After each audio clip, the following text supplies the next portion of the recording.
How backspin makes Jasprit Bumrah's reverse swinging deliveries almost unplayable. Former Indian pacer and CSK bowling coach Lakshmipathy Balaji talks to the Indian Express about two Jasprit Bumrah game changing deliveries at the Oval. Former Indian pacer and CSK bowling coach Lakshmipathy Balaji talks to the Indian Express about two Jasprit Bumrah's game-changing deliveries at the Oval. The way Bumrah got Olipi Pope and Johnny Bairstow, what's your take? I don't think whether all those who watched understood the greatness on display. I hope they do. It wasn't your usual reverse swinging session where the ball is bending corners. If so, everyone else would have got that kind of movement. During that phase, the conditions were still pretty docile and England were batting well. I am totally amazed with his ball selection, just like the shot selection of batsmen.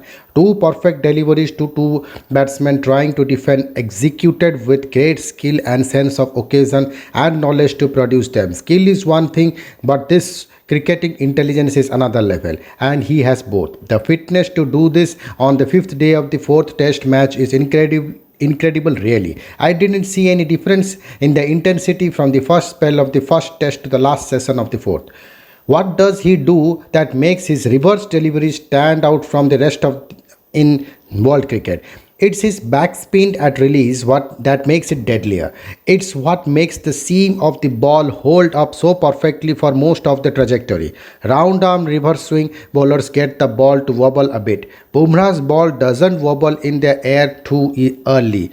The seam is so upright, and only then the ball will swing late in the air and beat the batsman's plans about what the ball is about to do. Pace and full length, yes, but that seam has to be upright for it to deviate late. Could you detail the effects of backspin? If it wasn't for that backspin, the seam of the ball would start wobbling early due to aerodynamic drag, as we call it. But put simply, the ball will fall limply without that much venom. That backspin helps the ball maintain the resistance needed in the air to swing late. The backspin allows the ball to cut through the air that much quicker with a proud seam, and that's what beats the fast bat speed of even the good batsmen. The seam doesn't wobble too early, which delays the swing for that much longer, and all this is happening at high speed. No wonder Pope and Bairstow didn't have a chance. Let us get it from another angle. Remember the Yorker he bowled to James Anderson with the second new ball near the end of the match. It nearly did all that the Bairstow ball did to an extent. Just the ball color looks different in the replays, old and new, but the technique and the result were almost the same. Same kind of backspin and extended arm at release. With the new ball, it swung conventionally into the left-hander. With the old, it tailed in late to the right-hander. With the old ball, unlike a few, he isn't simply trying to push the ball in with the shiny side. That's when it starts to swing too early, too wobbly, and good batsmen can adjust. Instead, Bumrah is doing everything he can to make the seam upright and carry the ball as far as possible in the trajectory before the resistance breaks and deviation starts late. Bumrah's reverse curler seems almost within the line of the stumps. Does that cause more problems?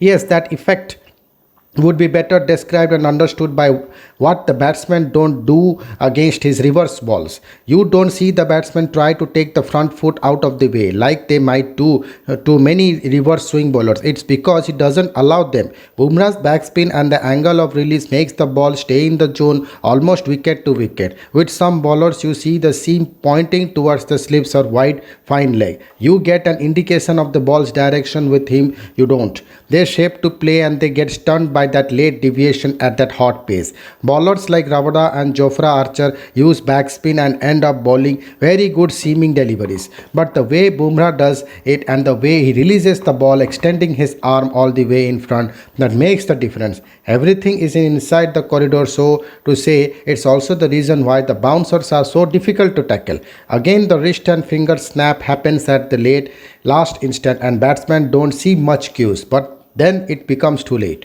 Much has been said about the action. What's your take on it? The arm comes with a little past perpendicular, which usually means the ball will be pushed out. But because of his unique biomechanics, he has the ability to maintain the seam upright, and the body amazingly doesn't fall outside the line at release, as it should when someone gets it round the past perpendicular position. We must have a solid core to hold that action, and he gets very unique release positions as a result. It helps him work in that zone from stumps to stumps. With him, he usually sees Rishabh Pant gathering the balls within his body hips region. He is not lunging to his left or right. Bumrah rarely wastes the ball. I remember Pakistani bowlers telling me when it's reversing, never ever waste it down the leg side. Take the imaginary stump or two outside off. If you are going to waste the reverse, let it happen outside off. There is no use making the ball sail down leg side. Never waste the reverse swinging condition. I see that philosophy in Bumrah. Upright seam, back seam, pace and late deviation. Bairstow and Pope had no chance really. Thank you.